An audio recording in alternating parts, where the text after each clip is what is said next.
জাতির পিতা উনি ছিলেন। গোড়াটি কি সুন্দর করে মুহূর্তের মধ্যে নামায়া লেখাও হারাইছে। আল্লাহ আমাদের ছেলেদেরকে তুমি হায়াত দারাজ করো, যারা চলে গেছে ওদেরকে জান্নাত দিয়ে দাও। ডক্টর ইউনূস দেশ চালাইতে না পারলে পোলাপানের হাতে ছাইরা দাও, ঠিক না? অনেক ভালো চালাবে, তুমি তো মাঝে মধ্যে ফল করে বসে থাকো। কিছুদিন আগে নাটকের এক শয়তানরে ঢুকায় রয়েছিল, হায় রে নিন্দার ঝড়। এর আগে নাস্তিক কয়টা ঢুকেছে শিক্ষার উপদেষ্টার ভিতরে, কেন এরকম তিরিং করো?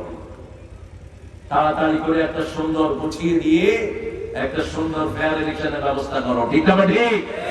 আমাদের আর্মিরা অনেক চৌকুশ, আর্মিরা শুধু অপেক্ষায় আছে। ইউনূস বলবে আমি পারবো না, আর্মি বলবে আমি পারবো। আমরা নেব চাঁদাবাজি, পেটের ভিতরে ঢুকায় দেবো আমরা।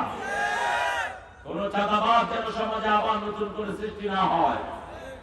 হারামখোর দেখতে দেখতে আমরা বিরক্ত। থানা মানেই ছিল চাঁদাবাজের আখড়াখানা, ঠিক না? ঠিক। থানার পুলিশ হুজুরকে দেখলে বেশি দেখতো, এই হুজুর হুজুর হুজুর বলছেন আমি মাদ্রাসার প্রিন্সিপাল। তো দুঃসালা, কি অপমান! আপনি চিন্তা করেন, একটা কুলহু আল্লাহ সূরা পড়তে পারে না পুলিশ, সে ফাজল মাদ্রাসার প্রিন্সিপাল রে ওই হুজুর দুঃসালা। ইন্টারনেটে ভাইরাল হয়েছে, অনেক মানুষ দেখেছে। কোন বেইজ্জতি আল্লাহ সহ্য করেন না। তুই যদি আরেকজনকে বেইজ্জতি করস, করে বেইজ্জতি করে দিবেন কে? তুই যদি আরেকজনকে ইজ্জত না দেস, তোর ইজ্জত লুণ্ঠন করে নিবেন কে?